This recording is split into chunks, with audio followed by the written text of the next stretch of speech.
So neither did Jane and I, but we're gonna give it a whirl anyway without the mark. So, turn to page 296 in your hymnal. Jane's gonna play it through one time for us so that we get the feel of it, and then we're gonna sing it. And I'm gonna sing and you're gonna sing with me. Okay, Jane.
Who else plays guitar here?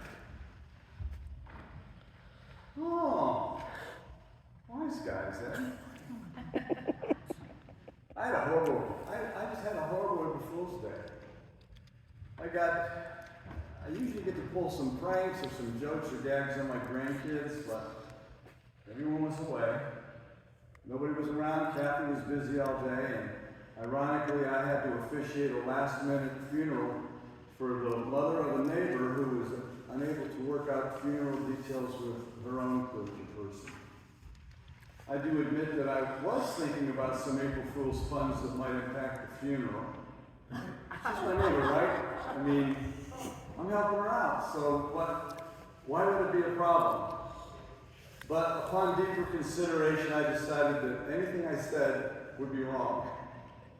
I did, however, tell her husband that I thought he was getting more handsome all the time, and in my head I was shouting, April Fool's Day.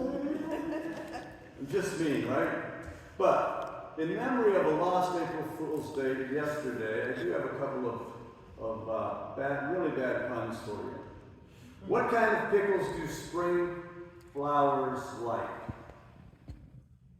Daffodils. What do bees use to fix their hair? Honeycombs. What did the calendar say after April Fool's was declared a holiday? Prank you very much. What did the tree say when spring finally arrived? Oh, what a relief. Relief. Did you hear about the cloud that tried catching some fog? It missed. How do you tell when April is happy? It has a spring in its step. Why is everyone so tired on April 1st? Because they just finished a 31-day march. And, participation please. If April showers bring Mayflowers, what do Mayflowers bring? Pilgrims. There you go. Very good. You all won your April Fool's Day pun award. So here's our gospel lesson. You can follow along in the bulletin. When they had come near Jerusalem and reached Bethphage, at the Mount of Olives, Jesus sent 2 disciples, saying to them, "Go into the village ahead of you, and immediately you will find a donkey tied with a colt with her. Untie them and bring them to me. And if anyone says anything to you, just say this: the Lord needs them, and he will send them immediately." This took place to fulfill what had been spoken through the prophet. "Tell the daughters of Zion, look, your king is coming to you, humble and mounted on a donkey, on a colt, the foal of a donkey." The disciples went and did what Jesus directed them to do. They brought the donkey and the colt, and they put their cloaks on them, and he sat on them. A very large crowd spread their cloaks on the road, and others cut branches from the trees and spread them on the road. And the crowd that went ahead of him and that followed were shouting, "Hosanna to the Son of David! Blessed is the one who comes in the name of the Lord! Hosanna to the highest heavens!" And when he entered Jerusalem, the whole city was in turmoil, asking, "Who is this?" The crowds were saying, "This is the prophet Jesus from Nazareth in Galilee." Here ends the reading of our verses. May God add a blessing on this holy word. Well, when I was a kid growing up in First Congregational Church, I thought that Palm Sunday was Fun Sunday. I remember loving Palm Sunday because it was different. The choir sang songs that made me want to jiggle. Made me want to jiggle around like, "All hail the power in Jesus' name." They were the moving songs that made you want to sway, or even as you're a kid, conduct. There was usually some sort of activity around the palms. Some years this church had carrying palms up the aisle and down the aisles, handing them out to the congregation, and Mom and Dad, I remember letting us each have one. And these palms immediately became whips for the Simone boys, and they were promptly collected back from us as quickly as our mom gave them to us until we got home. But how quickly the circus leaves town. Overnight, the animals are loaded, the tents come down, the clowns that were performing in full painted face are now pushing storage trunks and stacking them in the backs of the truck. In mere hours, the circus field is empty except for the crushed down grass, the tire tracks, the footprints of the horses and the pachyderms and the people. It was fun while it lasted, but nothing lasts forever. And this is how I viewed Palm Sunday for much of my life. I always saw it as Jesus' last big fun day before his suffering prayer in the garden and his betrayal and the disgrace that was brought upon him in his crucifixion. Here's Jesus, my favorite good guy, the master of ceremonies at the circus of humanity, finally had loving support from his community who celebrated him and seemed to adore him on that first Palm Sunday. And they loved to be around him, and they loved to watch him. And I suppose they were hoping to see some miracle or hear some words of life that mysteriously healed or added buoyancy to their souls. Isn't that some of why we love Jesus? Because loving Christ lifts our soul? When people gather and follow, processions often form. Processions are a form of gathering. People find a place to get together outside, like in public spaces or in squares that I've spent time in while visiting in Italy and Prague and Cape Town. People are drawn together, sometimes for some intended purpose, like a New Orleans funeral, where the deceased is brought into the church and out from the church by a celebration and a processional, often with music. Processions nearly always form according to the roles of the crowd, according to their responsibilities and the rank of the participants. Often the people in suits and in the robes are at the head of the line, They seem to gather in stratified distinctions in ways that seem to honor some and demean others. Grandeur is added as an ordinary part to make the routine special. Processions can also serve to signal the beginning of something more beyond its own action. In other words, a procession is not a parade, which is a standalone event. A procession typically is the first part of a more involved activity that contains the development of events within the event, like a worship service, or a political protest, or a show of strength in support of an issue, or a person, or as our marchers march today in our story, as the beginning of a significant week of Passover, a holy week. Gathering is not a coincidence in Christian worship. Rather, it's an essential part of community formation. Our worship services, as well as the other ways the church comes together, deserve our intention and care in how we assemble as much as all the other elements. Palm Sunday, the beginning of Holy Week, is marked by a grand processional known as Christ's triumphal entry. A couple of days later, we find Jesus in the temple turning over tables in sharp rebuke to the manipulative, opportunistic, and extortionist money changers. The gathering of Palm Sunday frames what is to come. Yet if we take this metaphor too far, it encourages us to assume the community in Holy Week consisted of certain people that were all alike, but that's not the truth. There's not a uniform agreement about how Jesus should be understood and treated in this crowd. The same crowd that cries, "Jesus, save us," finds others in that crowd yelling, "Crucify him," although there may be some overlap. Those two camps were definitely present. Holy Week presents a series of shifts. So let's roll this back a bit.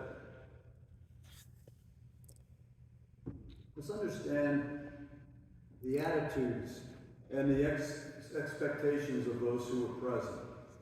The Palm Sunday crowd, as we might call them. It's a crowd ready to crown Jesus Christ for what they expect him to do and become.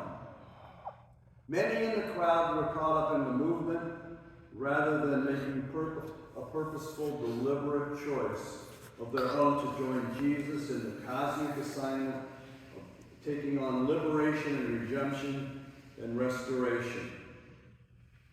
It's like if we would stumble upon a street fight or a car accident, a crowd often assembles, and we may not know what our part is in that crowd, but there's an outcome that we're all looking for.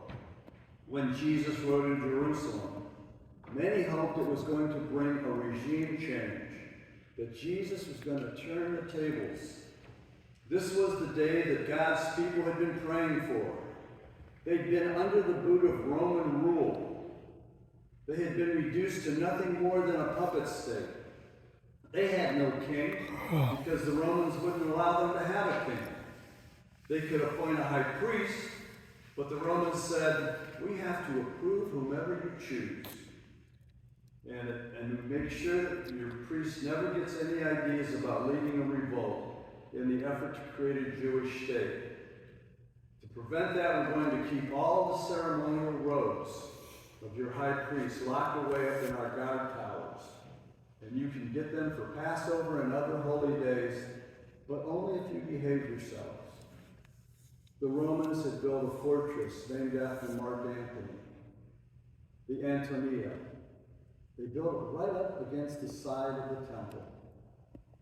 This was to dampen the people who had any ideas of coming into the temple that were crazy. Think about that. The Romans erected a garrison up against the building, which was the heart of Israel, the temple, their high calling place.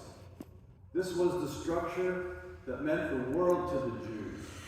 Now the temple fell under the long shadow of a Roman fortress. The message from Rome was this: when all you Jews come to town for Passover, take a look up. On the rooftops, all around the temple, with their spears gleaming in the sun. Now, history tells us that at any time the Romans had about 600 armed soldiers on duty. The Roman attitude was, this fortress has 4 giant columns that are 14 stories high. We can look down upon you in your temple area and make sure nothing gets out of hand.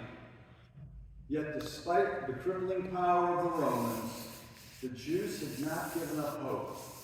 The scripture said the Messiah would come and the captives would be knocked down. The ancient prophecies said a Savior would come. A king would someday ride into Jerusalem and deliver God's people from the evil of the ungodly. And if the Hebrew prophecies were correct, it was finally happening, right before their eyes. They were living in the time of fulfillment. No wonder they were rejoicing. Imagine with me what that day must have been like for the gathered crowd.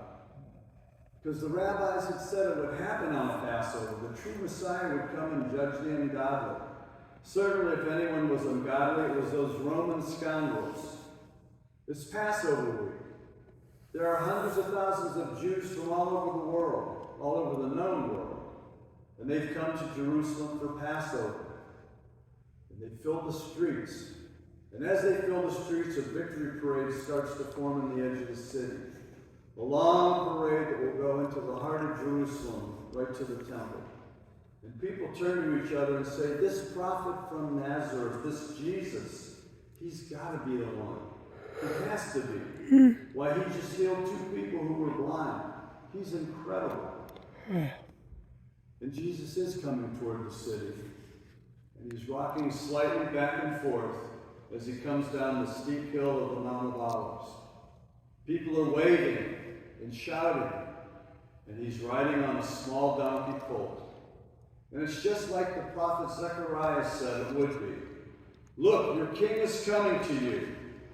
He is righteous and victorious, yet he is humble, riding on a donkey, even on a donkey's colt. Jesus isn't coming to town like the arrogant Roman generals on their war horses. He's coming to town like Solomon did. Solomon, the son of King David, who rode on a mule through the very same Kidron Valley when he came to Jerusalem to take up throne as King Solomon. Jesus is coming from the Mount of Olives, where the prophets said the Messiah would come from. This can't be a coincidence. Overwhelmed with joy, the people begin to cry out, Jesus must be the one. He is the new King of Israel. Praise God. Hosanna. Quick, take your coats. Lay them down on the road in front of him and run and cut branches from the trees. Lay those down. In other words, let's roll out the red carpet for Jesus. He's closer now. People are yelling at him. Blessed the King who comes in the name of the Lord. Praise the new Son of David. Blessed is the King of Israel. All the pilgrims to this Passover are singing an ancient Passover song. Blessed is he who comes in the name of the Lord.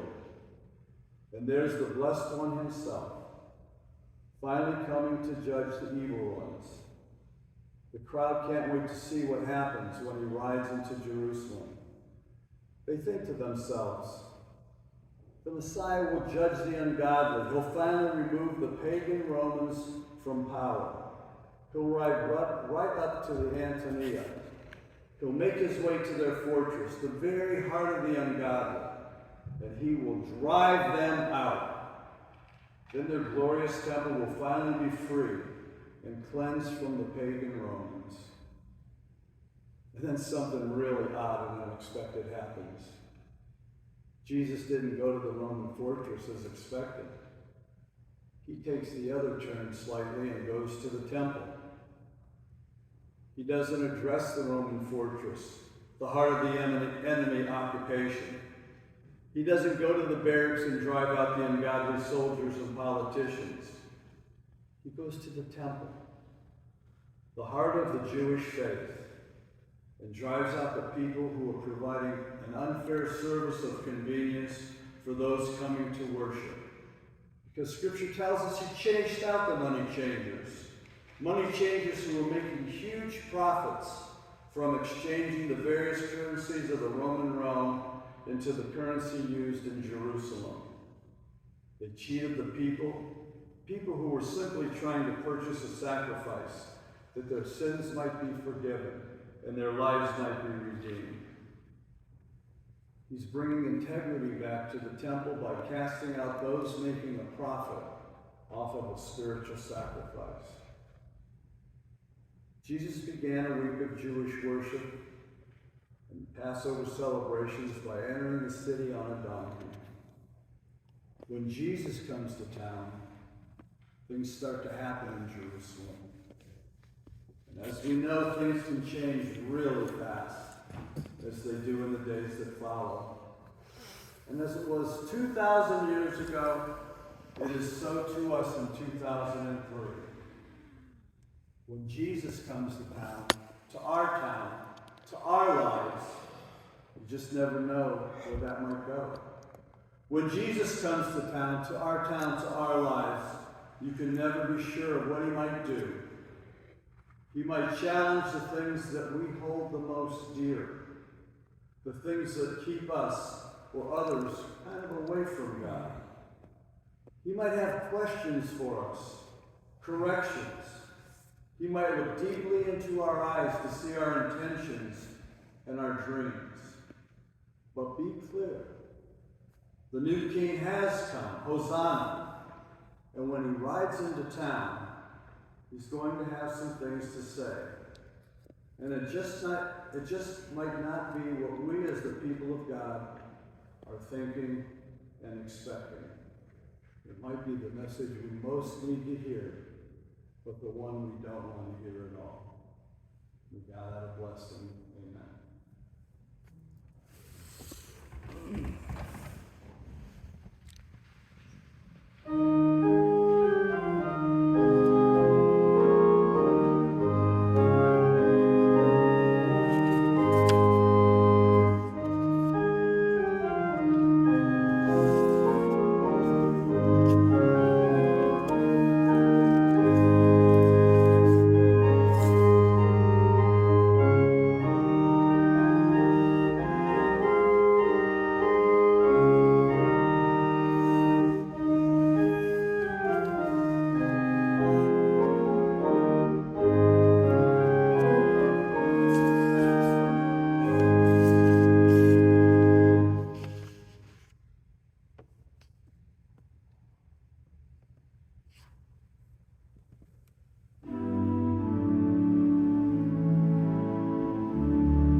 Let's bow in silence for a moment as we enter into a time of prayer.